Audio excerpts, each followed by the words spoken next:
signing an executive order to promote better police practice. US President Donald Trump said chokeholds will be banned except if an officer's life is at risk, and that a national database that records complaints of excessive use of force would be set up.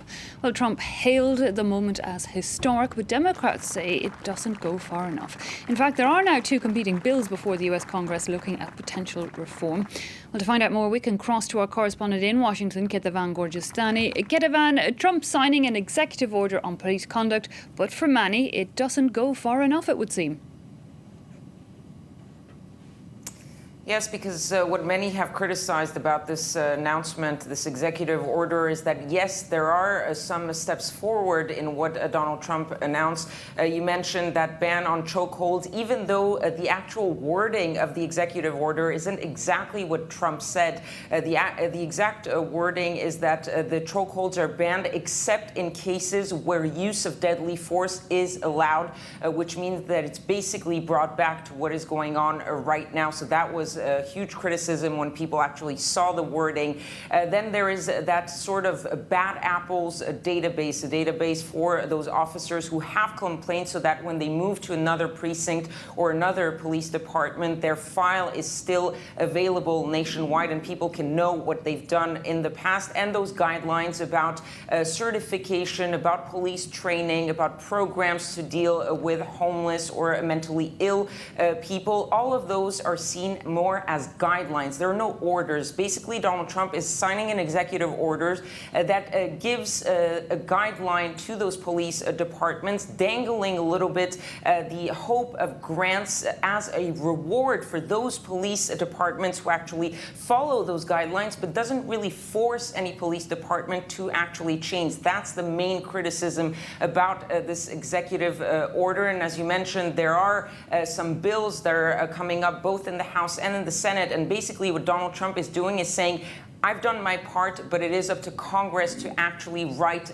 the bill. The House Democrats, of course, are not seeing the same thing as the Senate Republicans, especially on the question of qualified immunity. That's something that often, very often, prevents families of victims from actually going and suing police officers and police officers from being held accountable. The House bill written by the Democrats, the response to that by the Senate Majority Leader Mitch McConnell was that it was pretty much dead on arrival, not going anywhere. We're waiting to see what exactly the Senate Republicans are going to come up with to see if they follow the guidelines set by the president or if they find some common ground with the Democrats in the House.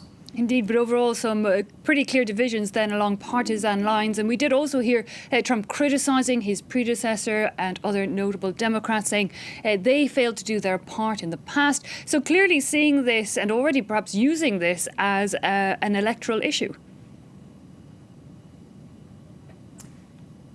Exactly, and the rest of those remarks before he actually physically signed that executive order really showed that we were in an election year, because though he started with those announcements about police reform, talking about the need for police reform, talking about the families of those people, those black men who died at the hands of the police, the rest of the remarks, most of the remarks, were really a love letter to the police force, to law enforcement.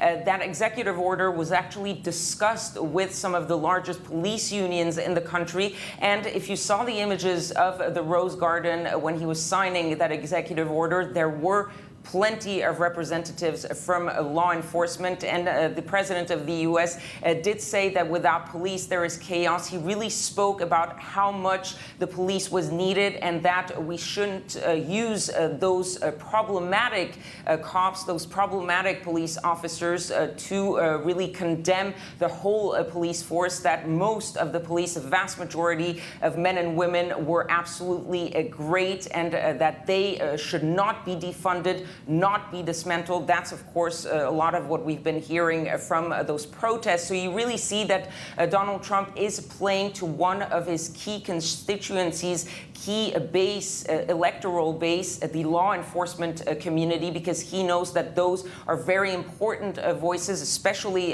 those police unions when November comes, when the election comes, while the Democrats are, of course, counting on the protests and on that whole movement against police brutality, for justice, for equality. All of that the Democrats are counting on come November. Donald Trump, of course, counting on law enforcement, police, and all those who see him still, as he's been repeating, as the law and order president. Okay, Kethevane, thanks indeed for putting that signing of the executive order into a clear context for us. Kethevane Gorjestani there, our Washington correspondent.